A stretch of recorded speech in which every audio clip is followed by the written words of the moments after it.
nous, on s'intéresse beaucoup à l'air parce que c'est vrai que dans tout ce qui est écologie, on va s'intéresser beaucoup à ce qu'on mange. Donc c'est vrai qu'il est reconnu qu'on doit essayer de manger le plus sain possible. En Bretagne, on a un ancrage sur l'eau qui est vraiment très important. On s'intéresse à ce qu'on boit. Et puis à ce qu'on respire, on y pense un peu plus depuis 10 ans, mais on a quand même un petit peu de mal, alors que non seulement en termes de volume, c'est notre rapport le plus important journalier, et puis quand on voit que voilà, on peut se passer de boire, de manger pendant pas mal de temps, mais de respirer pas tellement. Donc voilà l'une de nos thématiques privilégiées.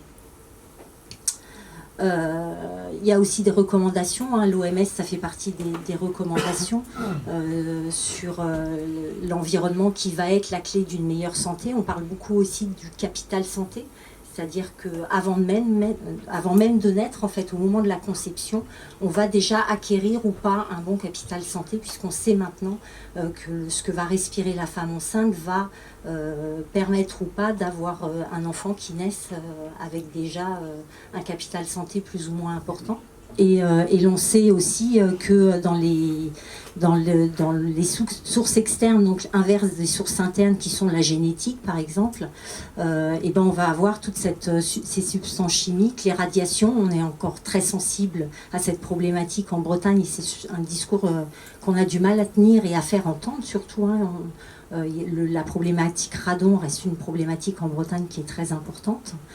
Et puis tout ce qui est germes, microbes, parasites qui va être encore augmenté du fait de l'étanchéité des bâtiments.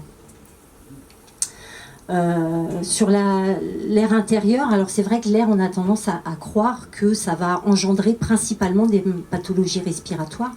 Pas du tout. On voit que l'air, le premier impact, c'est tout ce qu'on appelle les accidents vasculaires cérébraux principalement, mais après cardiaques, toutes les ischémies, donc le fait que les parois sanguines se chargent en particules fait qu'on va l'infarctus du myocarde, ça fait partie des ischémies dues aux particules fines, et on va seulement ensuite avoir les pathologies respiratoires qui sont dues à toute cette problématique de qualité de l'air intérieur. En France, on parle beaucoup de coûts. Et si on investissait l'argent qu'on dépense dans la santé dans les temps de séchage, par exemple, on voit qu'on pourrait gagner énormément de temps et d'argent et de qualité de vie, hein. On parle beaucoup de la durée de vie et de l'espérance de vie qui augmente dans tous les pays. Mais l'espérance de vie en bonne santé, elle a tendance à descendre. On est en ce moment à plutôt une espérance de vie en bonne santé qui est à 63-64 ans maximum. Donc on peut se dire, pareil, notre capital santé qu'on avait en naissant, il a bien été détérioré tout au long de notre vie. Donc espérer vieillir en bonne santé, ça commence à devenir très compliqué. Avec une espérance de vie qui diminue quand même de plus de 9 mois due à ces problématiques de la pollution de l'air.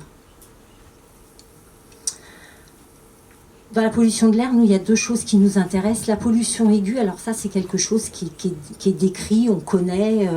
Les gens sont exposés massivement à des doses de polluants.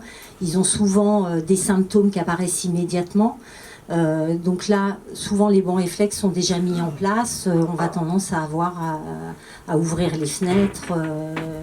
Donc là, la pollution aiguë, c'est quelque chose qui se gère à peu près bien, sauf pour le monoxyde de carbone, puisque on ne fait pas toujours le lien, quand on a par exemple des chauffages à combustion, entre les céphalées, les maux de tête qu'on peut avoir initialement et l'exposition massive au monoxyde de carbone. Sauf que le monoxyde de carbone, malheureusement, on peut encore en mourir, et il y a des milliers de cas de décès encore en France dus à l'exposition massive au monoxyde de carbone.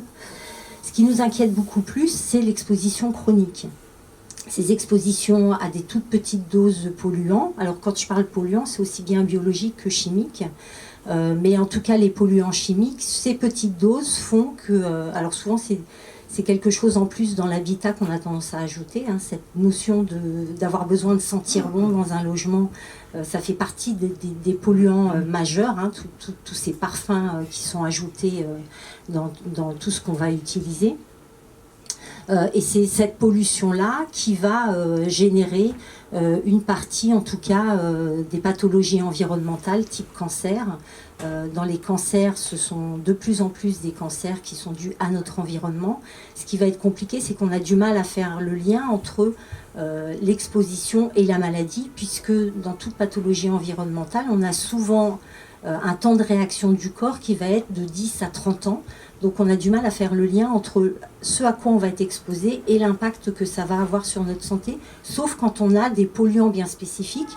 Le meilleur exemple, c'est celui de l'amiante, où on avait un cancer vraiment pleural spécifique qui nous a permis de faire le lien justement entre l'exposition et la pathologie. Mais sur les autres polluants, on a un petit peu de mal, sauf en maladie professionnelle où là, comme on a des personnes qui sont exposées à un ou plusieurs polluants bien spécifiques, le lien va être fait, mais dans la vie de tous les jours, ça devient très compliqué.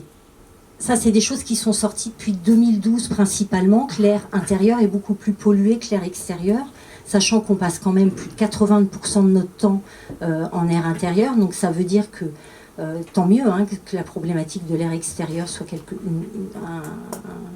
quelque chose auquel on porte importance, mais il faut aussi s'intéresser à l'air intérieur puisqu'il est plus pollué avec des polluants spécifiques qu'on va retrouver qu'en air intérieur, et donc si on les retrouve qu'en air intérieur, c'est que là aussi c'est nous qui les apportons, ces polluants. Et puis aussi le fait qu'on est malheureusement, enfin heureusement ou malheureusement, je sais pas, mais on est les champions du monde d'animaux domestiques dans les logements, et eux-mêmes vont apporter beaucoup de polluants biologiques et beaucoup de germes également.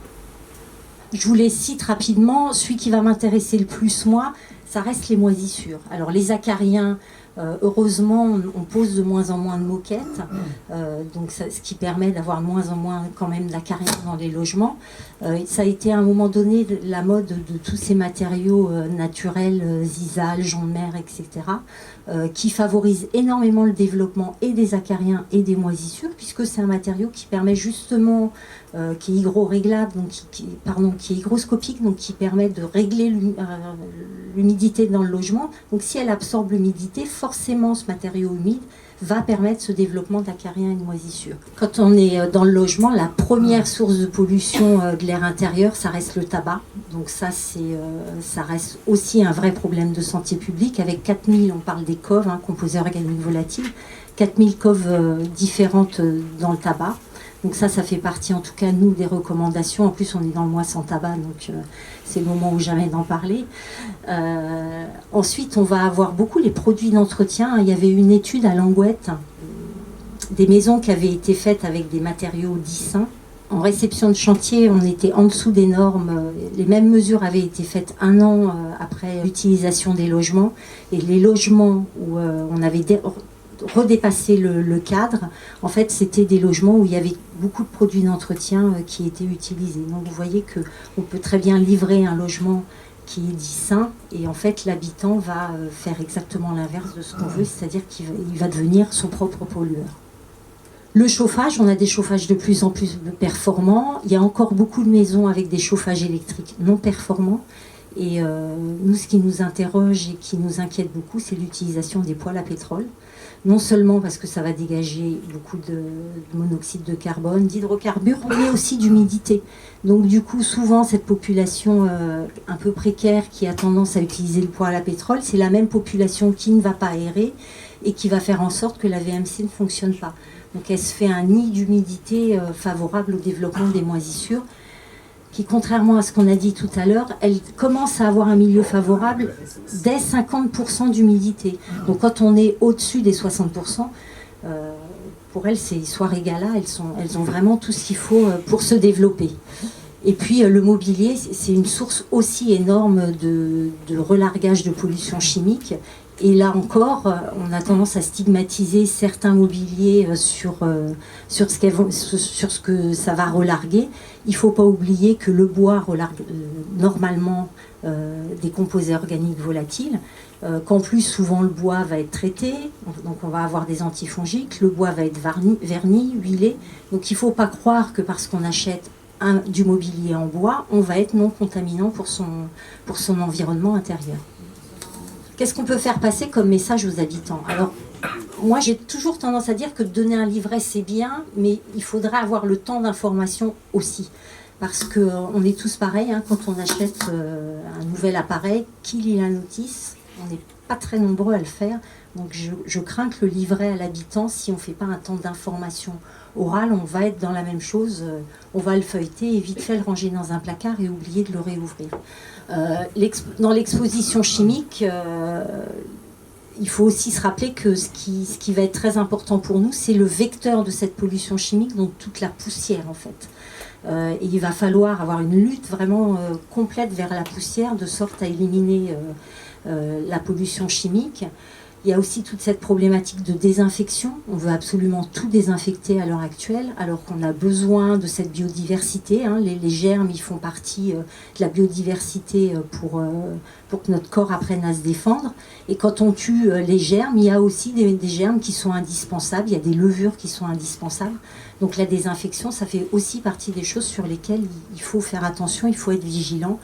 Et puis se dire que toute cette pollution chimique, en fait, elle va provoquer une inflammation des voies respiratoires et des muqueuses qui va faire qu'elle va lever, en fait, la barrière que peut avoir la muqueuse sur l'air extérieur qui normalement permet de nous protéger. Donc voilà, toute cette pollution chimique va non seulement être un polluant, mais un facteur aggravant. Comment on diminue l'exposition aux poussières?